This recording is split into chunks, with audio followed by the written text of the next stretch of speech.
Hey everybody, it's Amy Dickinson Campbell with the Space Weather Report. This is going to be for Friday the 13th. Friday the 13th, the way these days have been going, let me tell you, it sounds about right. Okay, so it's Friday the 13th, 2023, January, and basically the X and the M class flares are on their way. I'm just going to read this to you because it's actually just straightforward. It says, every sunspot wants to flare. It seems like every sunspot on the sun wants to flare in the past week. 3 different sunspots have produced X-class flares and a whole bunch of M-class flares. And now there's a greater than 70% chance of some more of those. So what we're looking at right now is solar winds are blowing at 399 kilometers a second. So they're blowing along pretty good. Not the dangerous levels yet, but pretty fast. The neutron count is 1.4% above the maximum, so it's still heavy, but it's not super high, but it's heavy.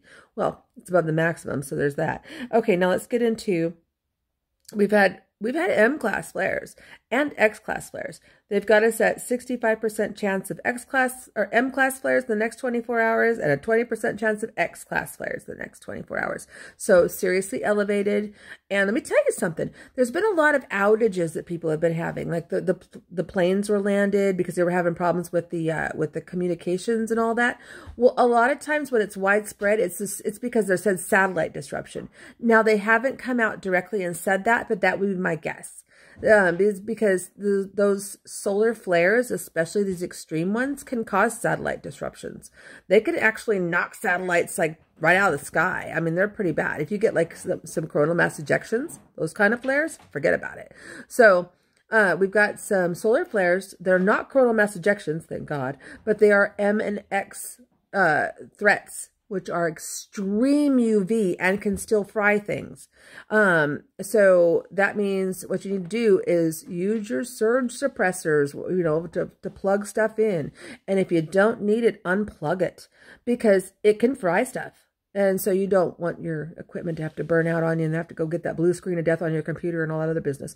It can also cause problems with your, yep, that's what it's called. Your credit cards and your ATMs and all that other good stuff. So I am running low on time. I'm going to tell you that the geomagnetic activity is really low. It's like 20% activity in the lats, whether it's the mids or the poles. So hydrate, stay shaded, look out for one another, protect your plants, your animals, yourselves, each other, look out for your infirmed and your elderly. And I am sending love. Have a great day. Bye.